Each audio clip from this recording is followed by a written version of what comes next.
Friends, welcome to Jaya's garden. நாங்களும் இந்த வீட்டுக்கு வந்து 15 வருஷம் ஆயிடுச்சு. ஆனால் எங்கள் ஊரில் வந்து தண்ணி தட்டுப்பாடு வந்து நான் வந்த ஃபஸ்ட்டு, அதாவது வீடு கட்டுன உடனேயே தண்ணி தட்டுப்பாடு வந்து விலைக்கு வாங்குவாங்க. எல்லாம் டெய்லி விலைக்கு தாங்க வாங்குவாங்க. எல்லாரையும் பார்த்துருக்கோம். ஆனால் கடவுளோட பெரிய கிருபை இந்த ஒரு 15 வருஷத்தில் எங்களுக்கு தண்ணி தட்டுப்பாடு வந்ததே இல்லை. ஆனாலும் நாங்கள் ஒரு சேஃபுக்காக 2 போர் போட்டு வச்சுக்கிட்டோங்க. தண்ணி தாராளமாக இருந்தது. அதனால தான் என்னால் இவ்வளோ 400 செடிகள் மரங்கள்னு அப்படி பராமரிக்க முடியுது. இப்போ குறைய தான் இருக்குது.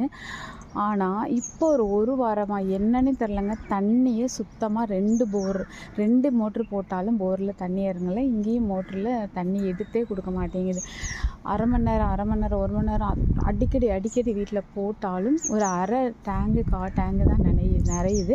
அந்த அரை டேங்கில் நான் வந்து இந்த உயிர் தண்ணி ஊற்றுவாங்கன்னு சொல்லுவாங்க இல்லையா, அந்த மாதிரி தான் என்னோடய செல்லக்குட்டிகளை லைட்டாக அப்படியே நனைச்சி மட்டும் விட்டுக்கிட்டே இருக்கிறேங்க. மேட்டால் அப்படி லேசாக அப்படி நினைக்கிறேன். அந்த நினைக்கும் போது உயிரோடு இருக்காங்க எல்லாரும், ஆனால் ஹெல்த்தியாக இல்லை, ரொம்ப ஒரு மாதிரி ஹாப்பியாக இல்லை.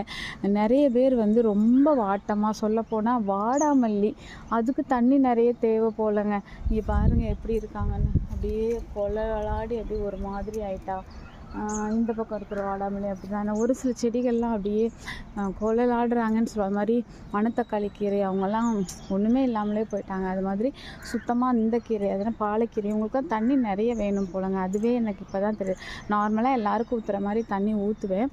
ஆனால் ஒரு சில பேருக்கு இப்படி உயிர் தண்ணி மட்டும் ஊற்றிக்கிட்டே வந்தோம் அப்படின்னா அது வந்து நல்லா வராது போல். மற்றபடி கத்திரி வெண்டையெல்லாம் நல்லா தான் இருக்காங்க. இன்னும் எங்கள் ஊரில் சுத்தமாக மழை அப்படிங்கிறத நாங்கள் கண்ணில் கூட பார்க்கலங்க. ஒரு நாள் ஒரு மழை பெஞ்சாச்சுன்னா போரில் தண்ணி வந்துடும். இல்லை இந்த செல்லக்குட்டிகளை காப்பாற்றிடலாம். என்ன பண்ண போகிறேன் மழை காலம் வர வரைக்கும்? மழை காலத்துலேயும் மழை வருமா? இதெல்லாம் எனக்கு தெரில. உண்மையாகவே ப்ரேயர், கடவுள் நினச்சா மட்டும்தான் நம்ம மாடி தோட்டத்தை ரன் பண்ண முடியும் போலங்க.